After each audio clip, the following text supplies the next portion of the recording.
இன்று புத்தளத்தில் நடைபெற்ற புத்தளம் நகரசபை ஊழியர்கள், சிற்றூழியர்கள் மற்றும் வியாபார சமூகத்தினர் ஒன்றிணைந்து நடாத்திய ஆர்ப்பாட்டம் நேரடியாக அமைச்சர் ரிஷாத் பதியுதீன் அவர்களுக்கு எதிராக அமைந்திருந்தது என்பதை நாம் ஒத்துக்கொள்ள வேண்டியிருக்கிறது. உண்மையிலேயே இந்த ஆர்ப்பாட்டத்துக்கான ஒரு பாரிய பின்னணி இருக்கிறது.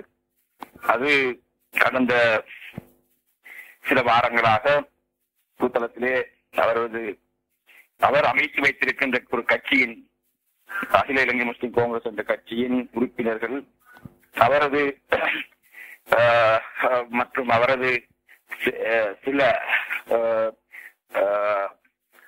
உதவியாளர்கள் எல்லோரும் சேர்ந்து புத்தளம் நகர சபையின் நிர்வாகத்தை குழப்பி அடிப்பதற்காகவும் புத்தளம் நகரிலே ஏற்படுத்தப்பட்டு வருகின்ற புதிய அந்த அதிரடி மாற்றங்களை நடைமுறைப்படுத்தாமல் தடுப்பதற்காகவும் பல்வேறு சூழ்ச்சிகளை பல்வேறு விதமாக செய்து வருகிறார்கள்.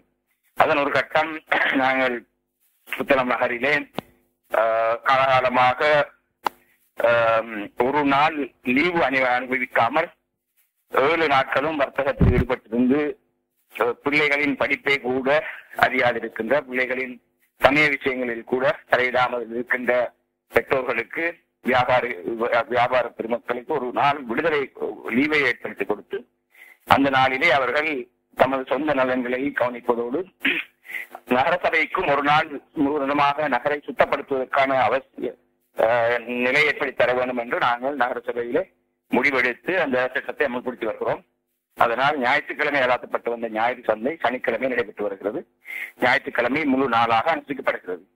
இதை குழப்பி அடிப்பதற்காக அந்த சனிக்கிழமை நடைபெறுகின்ற சந்தையிலே போய் இறங்கி முழு கட்சி, அவரது கட்சி உறுப்பினர்கள் அத்தனை பேரும், புத்தளத்திலே இருக்கிற அத்தனை பேரும் அதிலே போய் இறங்கி அதை மக்களை குழப்பி மக்களிலே பிரச்சனைகளை ஏற்படுத்தி அவர்களுக்கு மூளை செலவை செய்து தூரத்திலே இருந்து வருகின்ற வியாபாரிகளிடம் போய் உங்களுக்கு எந்த நாள் வர வேண்டும் என்று அவர்கள் ஏதோ நகரசபையை நிர்வகிப்பது போல் பல்வேறு விஷயங்களை செய்கின்ற போதும் எங்களுடைய ஊழியர்களுக்கும் அவர்களுடைய ஊழியர்களுக்கும் இடையில் பிரச்சனைகள் வருகின்றன, கைகலப்புகள் கூட வந்திருக்கின்றன. அவ்வாறான சந்தர்ப்பங்களில் நகரசபை சட்டத்தை சந்தை நடத்துகின்றது. நகரசபை சட்டத்தை மீறுகின்ற இந்த அகில இலங்கை முஸ்லிம் காங்கிரஸ் கட்சி உறுப்பினர்களை போலீசிலே சட்ட நடவடிக்கை எடுக்க நாங்கள் கேட்கின்ற போது அவர்கள் எல்லா நேரங்களிலும் போலீசிலிருந்து தப்பித்து வெளியே வந்து விடுகிறார்கள். பிறகு நாங்கள் பார்க்கின்ற போது அதன் பின்னால் அமைச்சர் ரிஷாத் பதியுதீன் இருந்து மிகவும் உக்கிரமாக வேறு பல அமைச்சர்களையும் வைத்துக் கொண்டு இதை செயற்படுத்துகிறார் என்ற விஷயம் எங்களுக்கு தெளிவாக தெரிய வந்தது. அதே போன்று இதை செய்பவர்கள் அவரது கட்சியைச் சேர்ந்த உறுப்பினர்கள் மாத்திரமே இதை செய்து வருகிறார்கள். எனவே இந்த விஷயங்களுக்கு எதிராக அந்நீர் கடைசியாக சனிக்கிழமை நடைபெற்ற சந்தையை குழப்புவதற்காக வந்த போது எங்களுடைய ஊழியர்களுக்கும் அவர்களுடைய பிரச்சனை ஏற்பட்டது. எங்களுடைய ஊழியர் தாக்கப்பட்டார். பிறகு அவர் ஆஸ்பத்திரியிலே அனுபவித்திருந்த நிலையிலும் கூட அவர்களுக்கு உடனடியாக போலீசார் கைது செய்யாமல் காலம் தாழ்த்தி அவர்களை பிணை எடுக்கக்கூடியவாறு அவர்களை கைது செய்து அவர்களை விடுதலை செய்திருந்தார்கள். எனவே இது அவர்களுடைய இந்த அராஜகமும் இந்த அட்டூழியங்களும் அதிகரித்து வருகின்ற காரணத்தினால் நகரசபை ஊழியர்கள் அந்த கைதுக்கு கூட அதற்கு முன்னால் நடைபெற்ற ஆர்ப்பாட்டம் காரணமாக இருந்தது. நான் புத்தகத்தில் இருக்கவில்லை, இன்று நான் புத்தகத்தில் இருந்தேன். நகரசபை நேற்று நகர வேலை நாளாக இருந்த போதிலும் இன்றுதான் நகரசபை உத்தியோகத்தர்களும் ஊழியர்களும் அதனோடு சேர்ந்து புத்தகத்தில் இருக்கின்ற பிரமுகர்கள் சிலரும் மற்றவர்களும் இணைந்து இதை கண்டித்து இந்த நிர்வாகங்களில் தலையீடு செய்யாதே, நிம்மதியான ஒரு நிர்வாக நிலைமையை குழப்பி அடிக்காது, இந்த விஷயங்களில் தலையீடு செய்து புத்தளத்தில் ஏற்படுத்தி வருகின்ற புதிய இந்த மாற்றங்களுக்கு இடையூறாக இருக்காது என்று மாத்திரம் கோரி இந்த ஆர்ப்பாட்டத்தை செய்திருக்கிறார்கள். உண்மையிலே எங்களுக்கு இருக்கின்ற பிரச்சனை என்னவென்றால், ரிஷாத் பதியுதீன் அமைச்சர் அவரை அமைச்சராக நாங்கள் ஏற்றுக்கொள்கின்ற அதே வேளை அவர் வன்னி மாவட்டத்துக்கு பொறுப்பாக இருப்பவர். புத்தளம் மாவட்டத்தை பொறுத்தளவிலே மிகவும் கஷ்டங்களுக்கு மத்தியிலே, மிகவும் சிரமப்பட்டு பிரச்சனைகளுக்கு மத்தியிலே நாங்கள் ஆங்காங்கே சில தலைமைத்துவங்களை வைத்துக் கொண்டிருக்கிறோம். முஸ்லிம் தலைமைத்துவங்கள் ஆங்காங்கே மாகாண சபைகளிலே 2-3 உருவாக்கி வைத்திருக்கிறோம். நகரசபை பிரதேச சபையிலே 1-2 வைத்துக் கொண்டிருக்கிறோம்.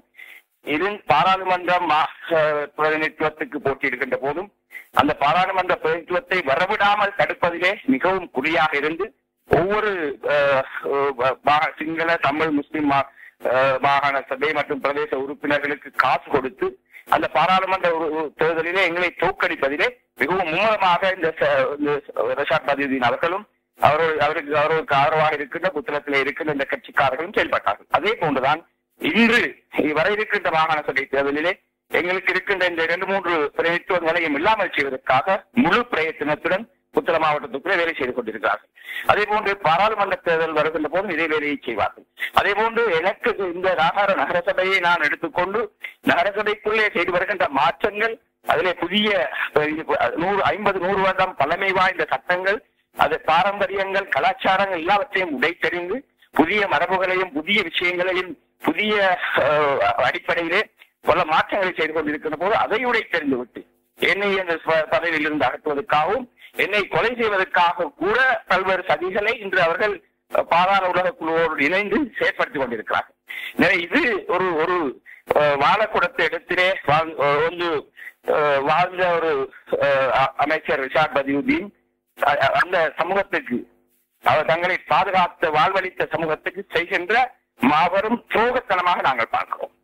எனவே எங்களை பொறுத்தவரை கடந்த தேர்தலிலே நான் மட்டக்களப்புக்கு பொறுப்பாக இருந்தேன்.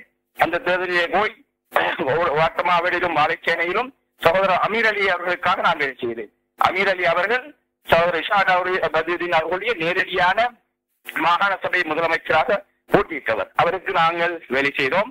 ஆனால் அங்கு போய் அவரது கட்சியை நாங்கள் பார்க்கவில்லை. ஆனால் இங்கு என்ன நடக்கிறது என்றால் அதே ரிஷாட் பதியுதீனும் அதே அமீர் அலியும் மற்றவர்களும் புத்தகத்தில் இருக்கின்ற இந்த தலைமைத்துவங்கள் நான் உட்பட என்னோடு இருக்கின்ற இன்று தப்பி பிழைத்த மாகாண சபைகளில் இருக்கின்ற எங்களுடைய உறுப்பினர்களை வெளிய வைக்க வேண்டுமே தவிர அவர்களை அழிப்பதற்கு அவர்களுக்கு வடக்குக்காகவும் கிழக்குக்காகவும் அமைத்திருக்கின்ற கட்சிகளை கொண்டு வந்து இங்கே போட்டு எங்களது வாக்கு ஏற்கனவே பிரிந்து சீரழிந்து போயிருக்கின்ற எங்களது புத்தளத்தின் இந்த வாக்கு வங்கியை இன்னும் பிரித்து இந்த முஸ்லிம் சமூகத்தின் நிலையை இன்னும் கேவலமாக்குவதற்கு இன்னும் இயலாமையாக இன்னும் மற்றவர்களிடம் கையேந்துவர்களாக எங்களை அரசியலிலே அகதிகளாக்குவதற்கு அவர்கள் முயற்சித்துக் கொண்டிருக்கிறார்கள். எனவே இதன் ஒரு பின்னணிதான் இன்று நடைபெற்ற ஆர்ப்பாட்டம் ஊர்வலம் என்பன. இது இதோடு நிறுத்தப்பட மாட்டாது. இன்ஷா அல்லாஹ் நாங்களும் களத்துக்கு வருவோம். இந்த விஷயத்தை உலகுக்கு உரத்தி சொல்லி அவர் பணபலத்தின் மூலமும் அமைச்சு பலத்தின் மூலமும் அதிகார பலத்தின் மூலமும் இதற்கு எதிராக சரி செய்து இதை மடக்க பார்க்கிறார். பத்திரிகைகளிலும் இணைய செய்தி ஊடகங்களையும் கூட பணத்துக்கு வாங்கி இந்த செய்திகளை வரவிடாமல் தடுத்துக் கொண்டிருக்கிறார். ஆனால் அதையும் மீறி இன்ஷா அல்லாஹ் எங்களது இந்த உண்மையான போராட்டம் வெற்றி பெறும். நாங்களும் இன்னும் களத்துக்கு வருவோம். இன்னும் பல போராட்டங்கள் நடாத்தப்படும். இன்ஷா அல்லாஹ் எங்களுடைய உரிமையை நாங்கள் எங்களுடைய சொந்த பூமியிலே பிறந்த மண்ணிலே இழந்திருக்கின்ற ஆக்கிரமித்து வைத்திருக்கின்ற ரிஷாட் அவர்களினால் ஆக்கிரமிப்பாளராக இருந்து எங்களுக்கு எதிராக செய்து வருகின்ற இந்த சதிகளை அமலப்படுத்தி எங்களது மக்களை ஒன்றுபடுத்தி அதே நேரம் இடம்பெயர்ந்த மக்களையும் எங்களோடு சேர்த்துக் கொண்டு இந்த போராட்டத்திலே இன்ஷா அல்லாஹ் நாங்கள் வெல்வோம்.